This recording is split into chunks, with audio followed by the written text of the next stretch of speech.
Yeah, well, thanks very much. I'm just wondering whether I should beat Patricia up for putting me between you and morning tea. But so I'll do my best to get through this. Which bit of this clicker do I press? The arrow. Okay. All right. So I'm just going to talk to you a little bit about what we're doing in the core curriculum in relation to this material, and particularly in first year. Many of the issues with law reflect what Craig and Richard have already told us about how professionals respond. We used to look at the US studies to find out what was wrong with law students, and then we thought, well, law students are a bit different in Australia from how they are in the US. So a number of Australian studies have now been done. And despite the differences in the way the education's carried out, the results are very similar. Why that is, people have a range of... Actually, I'd rather have the light on if you don't mind. No worries. Because you wouldn't like me to go to sleep during this. And I think you'll still be able to see well enough. After all, I think I'm the person that's most important here. So the Brain and Mind survey showed a significant level of depression and anxiety amongst law students, solicitors and barristers, and this was the disabling levels of depression. That's worse than in the general population, but as you know, we have a general epidemic really. And similarly to medical students, when law students arrive in law school, they feel terrific because they've done so well. It's so hard to get into law school in Australia. And looking at our own UNSW law students, you know, they've had to get some ridiculous 8R or UAI or whatever it is. What have they got to be? 99.7 to get into the course. So they feel terrific. Unfortunately, when they get here, they're with a bunch of other people who also got that. And so that is one of the first things that causes trouble for them. So we know that within that first year, a quite high proportion begin to show high levels of depression. Now it's really important when I'm talking to the law students about this that I'm clear to them that this doesn't mean that they are doomed. So so I'm sort of constantly running this double line, you know. There is a disproportionate effect and you do need to be resilient, but it doesn't mean that just because you're a law student that's the end of your life. Okay, so what we did, you won't be able to see this very well.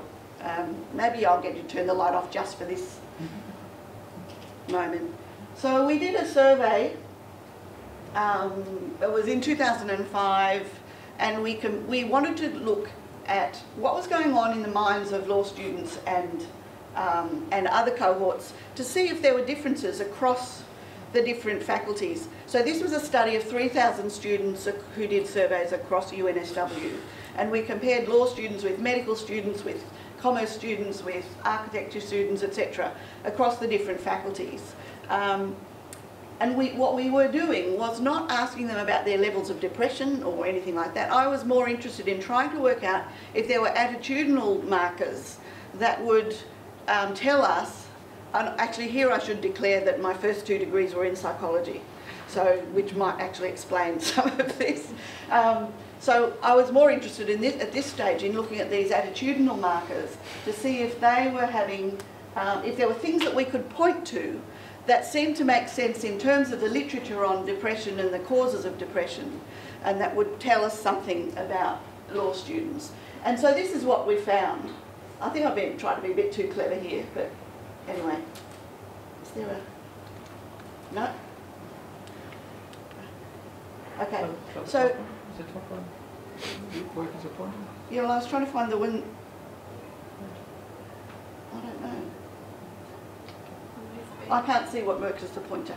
Anyway, look, the things that are important are these findings. And what we found was law students compared to every other faculty. We thought we were going to find that law students and medical students were pretty similar because there are so many similar things about the way they get into their course and the demands on them. And that's what we thought we were going to find. But we didn't. What we found was that the law students, compared to everybody else, were disproportionately likely to have some of these factors. In some of them they were more similar to medicine than others, but there was still this disproportion even compared with medical students. So the first one was, and this is really important, they were doing their course for a reason that was external to themselves. In particular because their mother or father or somebody said to them they would, and secondly because they got the mark. So those two reasons, very big. They didn't find their studies intrinsically interesting. I find this absolutely staggering because I think it's incredibly interesting, but clearly that's a disproportionate problem for them. They're very concerned that employers are not interested in anything about them except their marks. So they have this view that employers are not interested in their personal or social characteristics. They hate group work more than any other group. This is really interesting, and it's also one of the reasons we do lots and lots of group work with students, to try to break that down. They value the reputation of their university more than other students do. They're less likely to say they're at university to learn, and they are very likely to see their friends in terms of useful networks. And then they're very, very focused on marks. So those things are information that we give to the students in the lecture, in the course that I'm going to tell you about. We give them that information, and it's very interesting to see how they respond to this set of characteristics and how very many of them say, oh my God, that's me. So I then talk to them a bit about two major issues. One is, if we went back to that previous slide, you'll see that there's a little marker, don't leave it off. There's a little marker that says A or SC in relation to each of those. That marker is, A stands for autonomy, because I think it's a factor to do with autonomy, which is one of the big issues for depression, and the other one is social connectedness, SC, and so we talk about how those factors might be going to those sort of issues. We can't talk about some of the other things that are important for depression because it's just not appropriate for a law school, so we focus on those two factors. Okay, all right, so what we do? Well, first of all, we have to persuade students that it's useful for them to take some note of these contemplative practices. There's clearly some initial resistance. This is basically how we do it. The first thing is we assess it. Having seen all that evidence about how much they think marks are important, the only way to make them think things are important is to assess it. So we assess it. Finding ways to do that is critical, giving them really solid evidence. So this actually, I think this actually reflects almost entirely what you were saying about the way to, well, I hope it does, because it suggests that we do. We time the material that we do so that it fits in with when they're getting assessments and so on, so that we can give them some experiences of the stress release usefulness of some mindfulness things, just when they're very stressed about an upcoming assessment or something. And very much a matter of contextualising it so it's meaningful for professional practice. And for law students who are really keen on talking about litigation, being in court, and in particular their favourite form of assessment or their favourite form of activity is to do a moot, which is like it's like an appellate court argument. So there's no question about facts, it's all about law, and they just love that. And the more of that you can give them, the better. So showing them that it's really useful for mooting and litigation is the way we make our way into their hearts and minds for this purpose. So what we do. First of all, just a little bit of context about how UNSW law works. So in first year, all classes are under 30. The students have a teacher. They're all taught seminar style, so they always have required reading, which they must do before they come to class. They are marked on their class participation. The class participation mark is a mark for engagement, not for mastery. And that's a very important point. because the point is to make the class a place where you can take some risks without feeling like it's very dangerous. So what we're interested in is their effort and involvement, and that's what they're being marked on for class participation. What this also means is they meet twice a week for 2 hours each time, which means that their teacher gets to know them very, very well. So I have, at the moment, I have one first year class. I know all the names of my students, I know what they're interested in, I know what they like, and so on. And that's a very important part of what we're doing. We also have the occasional lecture, and one of them is the mindfulness one. Now this lecture, I have to say here that none of this might have happened a little bit, but it certainly wouldn't have happened in the same way if I hadn't met Patricia. I don't even know how that happened. Anyway, so Patricia's been an integral part of this project and trying to bring this into all the work we've been doing on resilience for law students over the last little while. So what we do is we have a lecture to the whole cohort, which Patricia and I do together, where I present a lot of the stuff about law. Patricia gives them a lot of the evidence and the background about how contemplative practices are useful and helpful, and how they interact with cognition and so on. So that's giving them some evidence. They really don't like touchy-feely stuff, so we're very, very hard-edged in that lecture, except right at the end. Patricia gives them a little exercise to give them just a taste, because many of them have absolutely no background in this and really are only there because it is assessed. So we're looking at those particular advantages in particular. What we're interested in is one of the themes in our curriculum is the development of personal and professional management and skills. In first year, what we say is that what we're interested in is the beginning of a development of personal and professional identity, and for the students to begin to recognise how those two things interact, which means they need to focus on their own values. And we also point out to them that it's very clear to us that law students and lawyers, very often the tipping point for them, either into depression or into leaving the profession or law school, is when they meet an ethical problem. So ethical problems are the tipping points for our students. So Justine over there, who teaches our course called Lawyers, Ethics and Justice, she follows on from us in emphasising this material. What we're interested in them developing a sense of their own values, their own ethics, learning to articulate arguments about their own values and ethics, which they can then use in relation to clients, learning to articulate the legal values and ethics, and knowing for themselves how those interact and where they may be in conflict, and having already articulated to themselves the problems that they might be dealing with. So we're actually doing something we're trying to do something quite ambitious. And a central part of it is actually the notion of mindfulness. And so what we're really trying to do is show them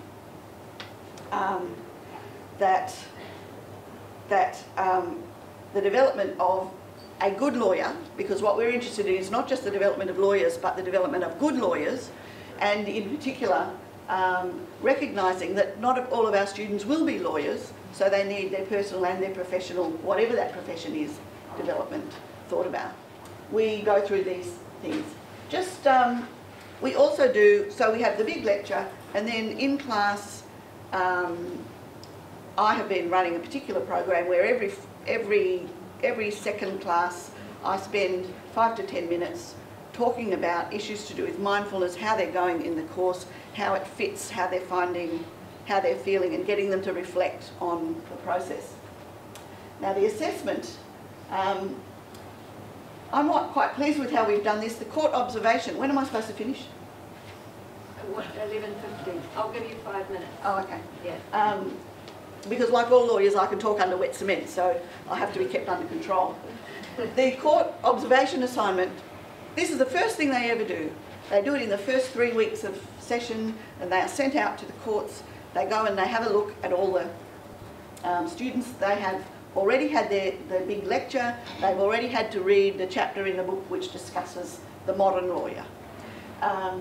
they go out to court and they're just supposed to write basically a reflective exercise on what they saw, what they observed, how it fits in with what they know about the possibility of these lawyers, judges, whatever. Do they have a sense of themselves as a professional? Do they seem to have strategies for dealing with really tricky, ethical or stressful issues? And in fact, what's really interesting here is that they go out, they come back and they've seen masses of stuff that they can talk about. They've seen a judge yell at a lawyer until the lawyer was in tears. They've seen the clients and lawyers dealing with each other when the lawyer's trying to explain to the client something the client's clearly having difficulty understanding. They've seen all these things. So I think actually they get a very good sense from that there is something in this, and then we can follow that up further. We then have an essay in the exam at the end of the course, which also requires them to talk about what they think, how they think metacognitive ideas are useful in legal practice, some variation of that sort of thing. Okay, so the topics covered are these ones. I think I've already talked about some of them. In my view, when they're thinking about their need for resilience, I think they need very much to be talking about an autonomous and ethical sense of self. And the reason that mindfulness is being suggested as one of the best ways of doing it is that it allows you to sit, it allows you to look at whatever it is you're looking with total attention. It can and we also are very focused on the sort of later development. If you do mindfulness practice for some time, you become able to stand back and become more able to recognise, to see your responses, to stand back from them and evaluate them, and then respond in a way that may be more appropriate than your initial response to whatever happened was. This is really important in things like litigation, where it is quite common for lawyers. I mean, most of you aren't lawyers, but in fact I know a number of lawyers, you know, big, strong, hulking men who've burst into tears in front of the High Court. You know, it's so serious because they really get hammered by the judges. And the ability to withstand that sort of thing, to look at it and realise that what's coming to you is really their problem rather than yours, and that what you need to think about is which bits really belong to you and which bits belong to the judges or whoever's doing that is extremely important. Yes, so I think I've covered that. So I've already talked to you about how the assessment works. I guess one thing that is important about that is that this assessment, this first assessment, is not worth very much, so they can't sort of damage themselves with it. And it's also supposed to operate as a diagnostic tool. So we actually use this assessment to do a whole range of things, not just the mindfulness thing. And because I know my class quite well, I can speak individually to particular students about these things. What I haven't said there, but I did write a little note to myself back forward, is that this is being done with no money. No money. I mean no. You know, that round thing? Zero. So, and this is a problem, and I think this is a problem that many people have, is that they're trying to put things into curricula that are already jammed, that are already very demanding, and what it has required is for Patricia and me in this case to actually do extra ourselves. What I want to do is create a situation where this becomes so embedded in the curriculum that it doesn't depend on me or Patricia being here. You know, I will die sometime. I'm willing to recognise that because I'm a succession lawyer and I specialise in wills and estates. So I'm happy to recognise that I will die. So I want this in place firmly in a way that won't need me as soon as possible. Now, what is interesting about this is that we got these students, so this is my next thing, that we did get feedback. So we didn't have time to go down the ethical, what do you call that? going to the ethics committee. Yeah. Just takes so long and I can't bear it. And you know, it's certainly developing my subversive instincts in a big way. So the point is that we needed some feedback. How are we going to get the feedback? How are we going to work out what? Well, we could get feedback for teaching purposes, so that's what we've done. Okay, 2 ways. One is just people coming up and talking to you. I've been very surprised really at the extent to which students listened attentively in the lecture and in class, and also that when Patricia's done the exercise, they've done it. They haven't sort of gone, which is what I thought might have happened. That has not happened. And there are common responses where they come up after the class and they have said things like, I found the lecture comforting. I think that's amazing. A lot of them said things like, I recognise myself and in this, and maybe I'll try this. And there's been quite a lot of recognition in their feedback about ethical values and the recognition of the need for autonomy in dealing with what can be a difficult profession to be in. We also, one class was asked to actually do a Moodle feedback session. So Moodle's our thing like Blackboard or whatever, depends on what people have. And I've just taken a few of the responses out. They were quite long responses, most of them were a page or so on, so they actually got right into it. And I think it's very interesting to see, although I've put these up and they're in quite small writing, it's interesting that this first one says, I think it can be observed that choosing to study law and the nature of the work would mean that one was somewhat motivated to help others. But the point that I notice in here is that this student then goes on to say, we should maintain both these internal, authentic motivations and a desire to be part of a profession seeking to entrench justice. They're still very idealistic in first year. We're trying to maintain that, trying to maintain the idea of law as a service profession. That's always been the orientation of this law school, and this course in first year is when we really get a chance to embed that. So it's really nice to see that this is here. What I took away from the lecture was the importance of developing and staying true to my own ethical compass. I'm really glad to see responses like that, because I think that actually does offer real hope in respect of the legal profession going back to its professional roots in a way that I think that it's been something that I think it's been losing.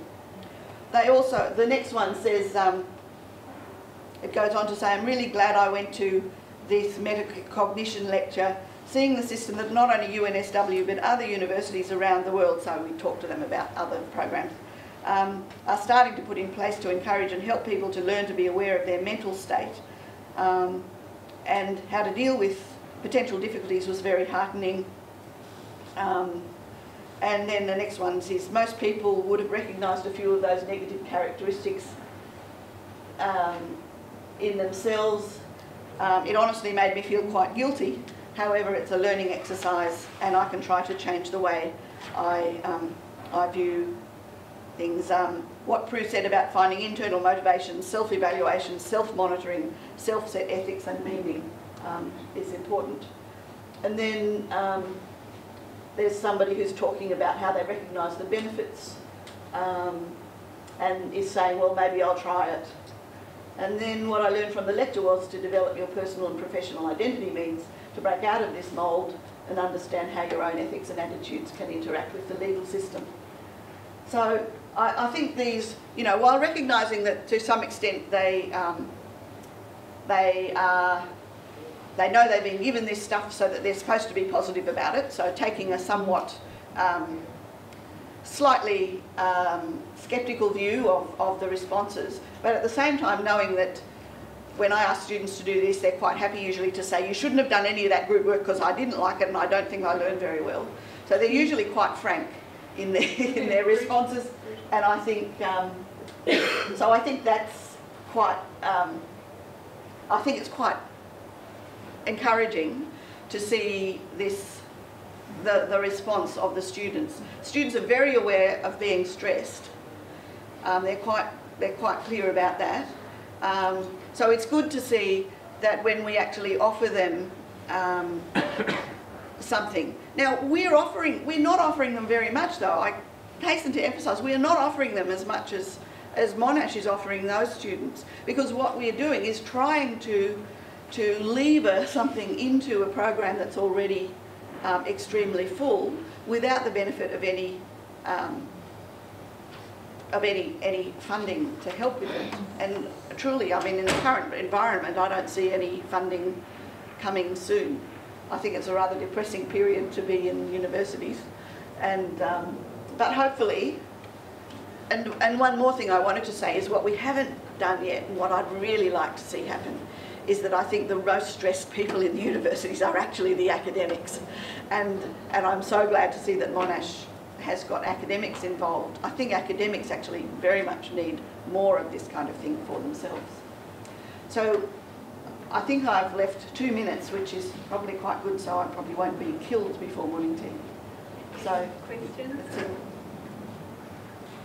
Yes?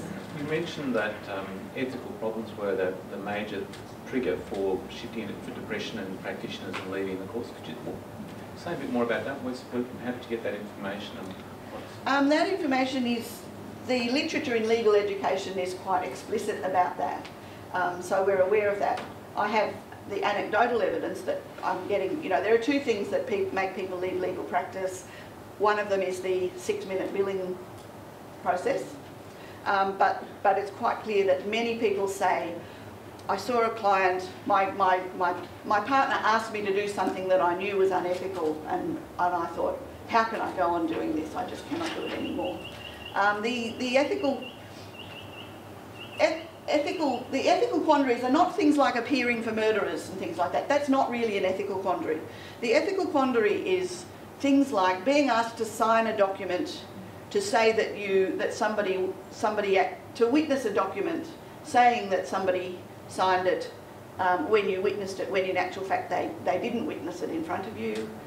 Those sorts of things can be insidious and ongoing, and in actual fact to maintain that kind of professional ethics thing is significant. But the other thing is people who are in firms where they feel that they're constantly acting for somebody, a business or a person that is actually just bullying people, people feeling that they're being put in a situation where the actual law itself is wrong, and they don't feel that they can support it anymore. That's very common, and certainly that's a very big reason why people leave very large law firms and move to very small ones or into private practice. So it's that sort of thing, rather than the one that most people think is the big ethical dilemma for lawyers, like how do you appear for somebody who's a really bad person? No, that's not actually the one. It's more these systemic things in practice. I mean, actually Justine might be better able to answer that than I am. Justine? Yeah, well, you know, as you say, the kind of classic, you know, defending a potentially guilty person, they can rationalise that the easiest because it goes the closest to that kind of constitutional arbiter on the last bastion between individual and state. It's the other stuff that's much harder, as you say, because ethics is completely tied up with well-being, autonomy, competence, connectedness. It's hard to pull it all apart, but yeah, the literature is basically either an ethical issue or well-being issue meant by the firm, and they're closely interlinked. Yeah. Okay. I think we might need to leave it there. So thank you very much, Prue.